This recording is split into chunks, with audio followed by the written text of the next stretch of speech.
눈치 보지 마십시오. 여러분도 일이 하셔야 합니다. 몇 시간에 걸쳐서 작성한 조서에 몇 분 만에 서명 날인하신다고 누가 상 주는 것도 아닙니다. 이 방법으로 수사기관을 안심시켰다가 재판 과정에서 혐의를 부인함으로써 조서를 휴지 조각으로 만들고 수사기관을 당황하게 만드는 것이 변론 전략상으로 훌륭하다고 하시는 분들도 있습니다. 그런데 자신의 말을 손바닥 뒤집듯 뒤집게 되면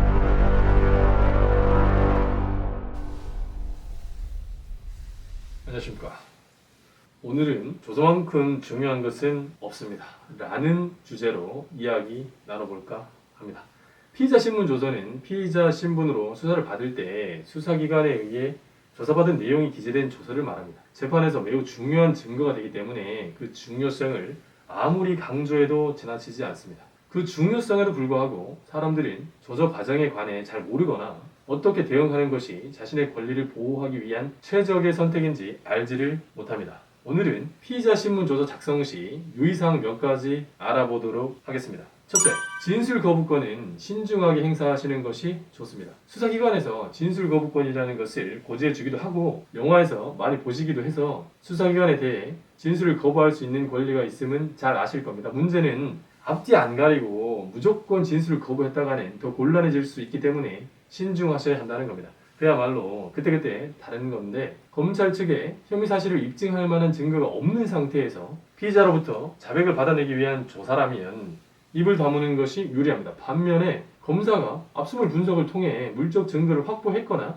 다른 관련자의 진술이 있을 경우 무턱대고 진술을 거부하면 자신의 입장을 소명할 기회를 날려버리는 결과가 됩니다. 검찰 측이 이미 충분한 증거를 확보하고 있는지 여부를 피의자가 알 수는 없습니다. 그러니 수사기관이 하는 질문의 의미를 하나하나 곱씹어봐서 정확하게 파고 난 뒤에야 비로소 답변하는 것이 최선이라고 봅니다. 둘째, 피의자 신문을 받을 때 조근조근 할 말을 다 하셔야 합니다. 수사도 역시 사람과 사람 사이의 기싸움이라고 봐야 합니다. 죄가 있다고 주장하는 사람들과 죄가 없다고 주장하는 사람들 사이의 싸움입니다. 형사소송 시스템상 죄가 있다고 주장하는 쪽에 훨씬 많은 무기가 주어진 것은 맞습니다. 한마디로 그들이 갑입니다. 갑의 위치에 있는 수사기관이 짜증을 내고 고압적인 자세를 취한다고 하더라도 여러분은 정신줄을 잘 붙들고 있어야 합니다. 할 말을 따박따박 조근조근 하셔야 합니다. 수사기관 입장에서는 시간이 많이 걸린다고 투덜댈 수 있습니다. 그 중에는 말은 못하고 눈빛으로만 눈치를 주는 경우도 있고 어떤 부류는 죄 지은 주제에 뭐 그리 할 말이 많냐며 대놓고 싫은 티를 팍팍 내는 경우도 있을 겁니다. 여러분은 전혀 아랑곳하지 마시고 자신의 입장을 소명하셔야 합니다. 셋째, 조서는 충분히 확인하시고 사인하셔야 합니다. 피의자 신문 조서는 특별한 사정이 없는 한 법원에서 증거 능력을 가집니다. 유죄의 증거로 쓰이는 겁니다. 판사님은 수사 과정에서 무슨 일이 있었는지와 여러분이 최초에 혐의 사실에 대해 뭐라고 했는지를 조서를 통해 판단하십니다. 그만큼 조서는 중요한 겁니다. 그런데 어떤 분들은 지치기도 하고 수사기관하고 얼굴 붉히는 게 싫어서인지 조서를 열람하고 사인하는데 5분도 채 안 걸리는 분들이 있으십니다. 그러시면 안 됩니다.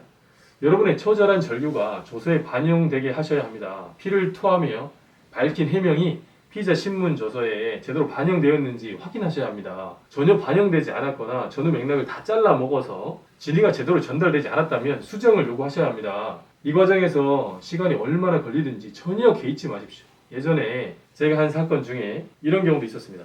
피의자 동의하에 철야 조사를 하였는데 조사가 밤 12시쯤 끝났습니다. 조서 열람하고 간인하는데 몇 시간 걸렸는지 아십니까?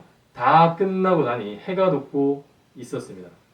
유무죄를 떠나서 그분의 권리의식은 충분히 존경받아야 합니다. 이분은 피의자 신문 조서가 갖는 의미와 그 중요성을 누구보다도 잘 알고 계셨던 것입니다. 여러분도 일이 하셔야 합니다. 눈치 보지 마십시오. 몇 시간에 걸쳐서 작성한 조서에 몇 분 만에 서명 날인하신다고 누가 상 주는 것도 아닙니다. 아마도 수사기관에서는 속으로 자신들이 파놓은 함정에 덤벙덤벙 빠지는 피의자를 보고 참으로 다행이라고 여길 겁니다. 마지막으로 조서의 중요성을 간과하지 마십시오. 법에 대해 좀 아시는 분들 중에서는 경찰관이 작성한 피의자 신문 조서는 예전부터 그랬고 요즘은 검사가 작성한 피의자 신문 조서조차도 재판 과정에서 그 내용을 부인하면 증거 능력이 없어서 증거로 사용할 수 없다는 것을 아십니다. 그래서 경찰이나 검찰 단계에서는 힘들게 입실험하지 말고 편하게 자백해서 좋은 분위기에서 조사받으면 된다고 생각하시는 분들이 계십니다. 이 방법으로 수사기관을 안심시켰다가 재판 과정에서 혐의를 부인함으로써 조서를 휴지 조각으로 만들고 수사기관을 당황하게 만드는 것이 변론 전략상으로 더 훌륭하다고 하시는 분들도 있습니다. 이는 결과적인 측면에서만 보면 공소사실에 대해 자백했다가 부인하는 결과가 됩니다. 앞선 자백은 허위 자백에 해당되는 것입니다. 피의자 신문 조서 말미에 회유나 협박이 있었는지 묻는 질문이 있습니다. 전혀 그런 사실이 없습니다. 라고 손글씨로 쓴 사람이 뒤늦게 자신의 말을 손바닥 뒤집게 되면 판사도 사람인 이상 피고인의 말은 깃들처럼 가볍고 쉽게 믿어서는 안 된다는 인상을 갖게 됩니다. 이런 전략을 선택하실 때는 신중하시기 바랍니다. 이상입니다. 감사합니다.